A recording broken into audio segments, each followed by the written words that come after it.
السلام عليكم ورحمة الله وبركاته.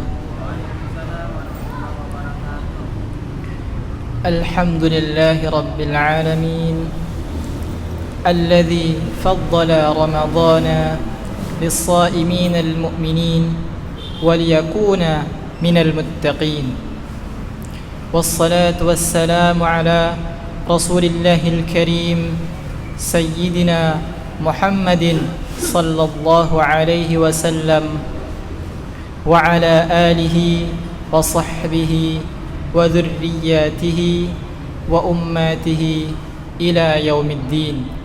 أما بعد،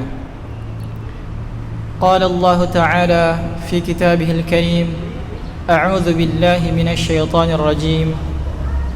يا أيها الذين آمنوا اتقوا الله حق تقاته ولا تموتن إلا وأنتم مسلمون.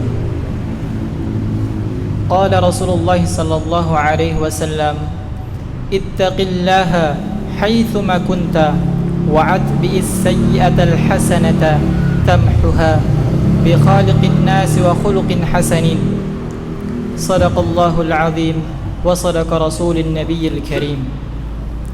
جماعة rahimani wa rahimakumullah. Jikalau kita ingin mengkaji yang berkaitan dengan bulan Ramadan, pasti kita akan menemukan sesuatu ataupun hal yang menarik dari bulan Ramadan itu sendiri.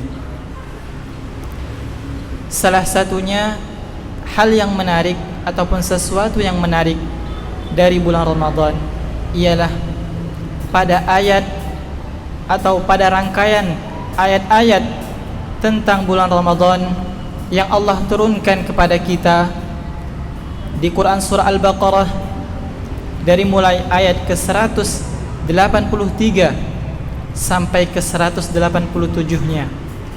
Di situ terdapat satu ayat khusus yang menggambarkan, yang menjelaskan satu keistimewaan amalan di bulan Ramadan.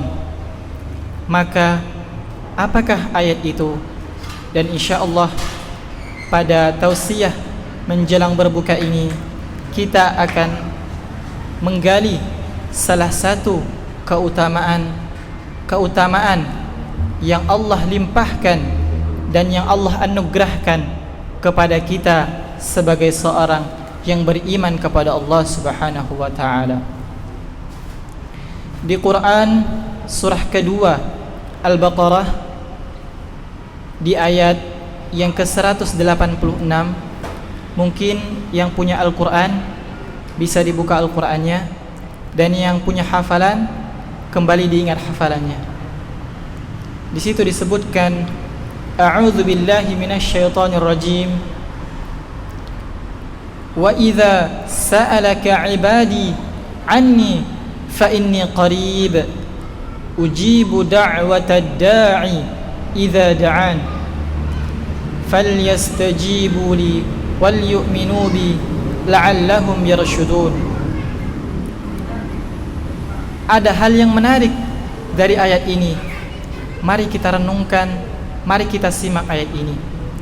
Wa idza sa'alaka 'ibadi, dan apabila ada di antara hamba-hambaku Muhammad bertanya kepadamu, anni, tentang diriku, yaitu tentang Allah Subhanahu wa taala, fa inni qarib, maka jawablah, aku tidak pernah kemana-mana, kata Allah Subhanahu wa taala, melainkan Allah sangat dekat kepada kita, yakni hamba-hambanya. Dan lanjutannya di ayat ini menyebutkan, ini hal yang paling menarik dari ayat ini: ujibu da'watad da'i idza da'an, maka aku akan mengabulkan, aku akan selalu menjawab apapun yang hambaku minta, apapun yang hambaku mohonkan, apapun yang hambaku doakan kepada diriku, maka Allah Subhanahu wa ta'ala akan menjawabnya. Yang menjadi pertanyaan besarnya ialah mengapa Allah Subhanahu wa taala menyisipkan atau meletakkan ayat tentang doa ini di antara rangkaian ayat-ayat Ramadan.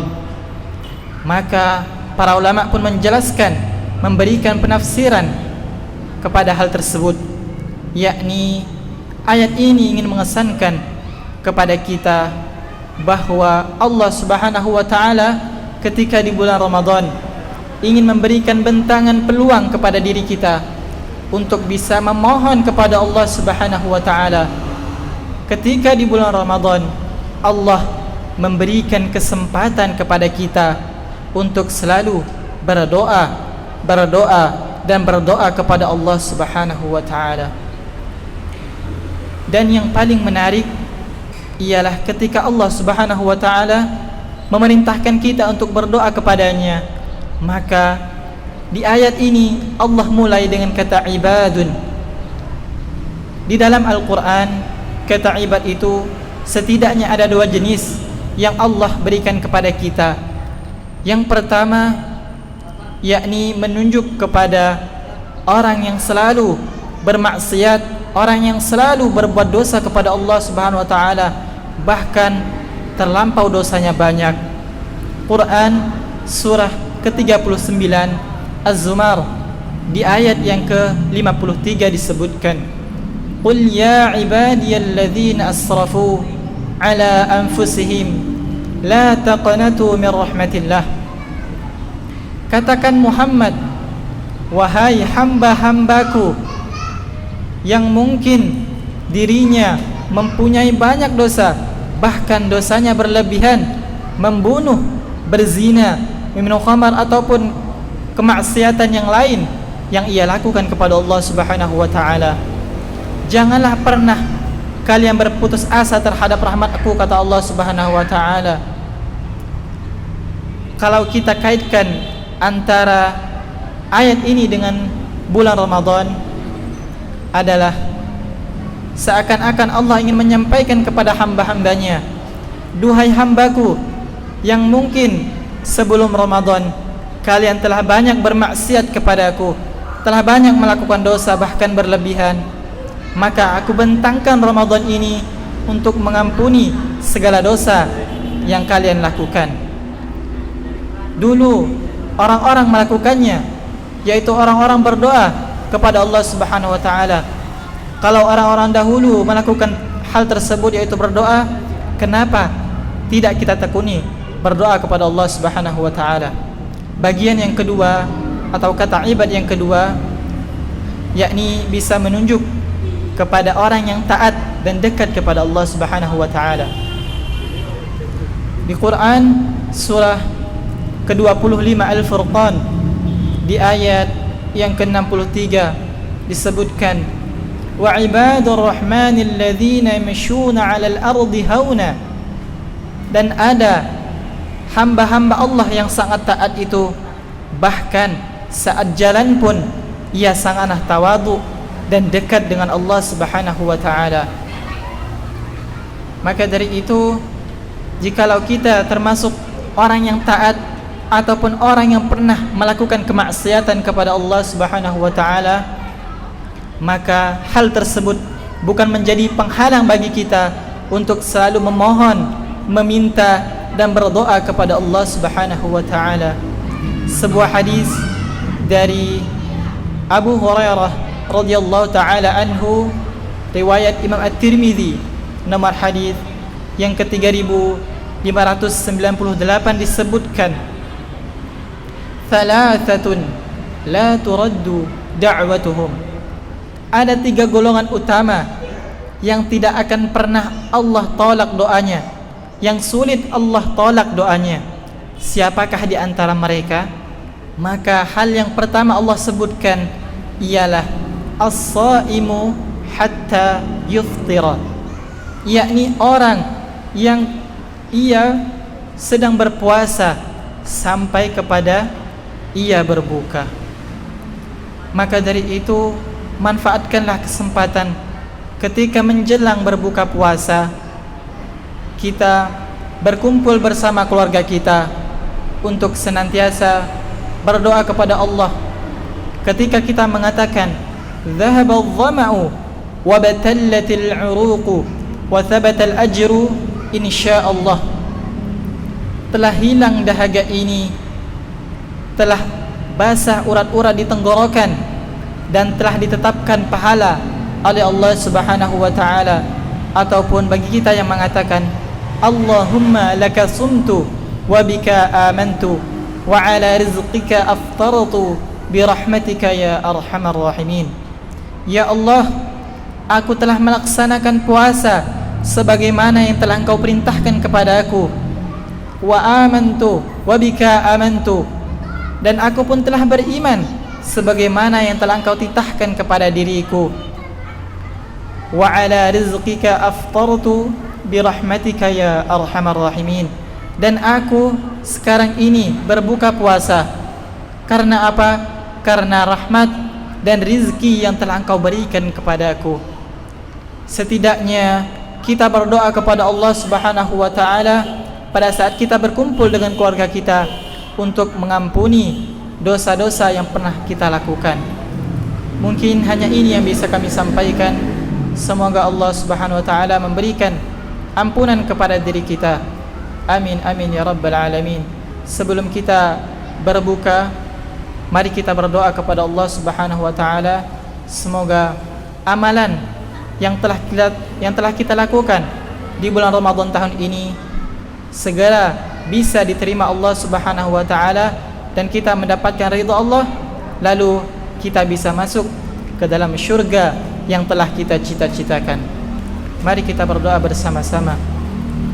Alhamdulillahi rabbil alamin, ya Rahman ya Rahim, ya Aziz ya Hakim, ya Dzal Jalali wal Ikram.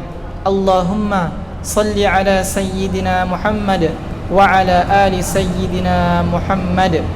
Allahumma ya muqallibal qulub thabbit qulubana ala ta'atik, ya musarrifal qulub sarrif qulubana ala dinik. Allahumma ighfir lana dhunubana wa liwalidayna warhamhuma kama rabbawna sighara. Allahumma innaka antas sami'ul alim wa tub alayna innaka antat tawwabur rahim. Allahumma ij'alna minas sa'iminal muttaqin wa alhiqna bis salihin. Allahumma an'amta alaihim minan nabiyyin was-siddiqin wasyuhada'i was-salihin wa hasuna ulaika rafiqa. Allahumma ighfir lil muslimina wal muslimat wal mu'minina wal mu'minat al ahya'i minhum wal amwat innaka sami'un qaribun mujibud da'wat ya qadiyal hajat. Allahumma a'izz al-islam wal muslimin wa adhill ash-shirka wal mushrikin wansur man nasara ad-din wa dammir a'da' ad-din wa'li kalimatika ila yaumiddin. Allahumma dafa' anna al-ghala wal waba wal riba wal zina wal zalazil wal mihan wa su' al-fitan ma dhahara minha wa ma batan. Rabbana ظلمنا أنفسنا وإن لم تغفر لنا وترحمنا لنكونن من الخاسرين. ربنا آتنا في الدنيا حسنة وفي الآخرة حسنة وقنا عذاب النار. وآخر دعوانا سبحانك اللهم وبحمدك نشهد أن لا إله إلا أنت ونستغفرك ونتوب إليك. سبحان ربك رب العزة عما يصفون وسلام على المرسلين والحمد لله رب العالمين. والله تعالى أعلم بالصواب. السلام عليكم ورحمة الله وبركاته.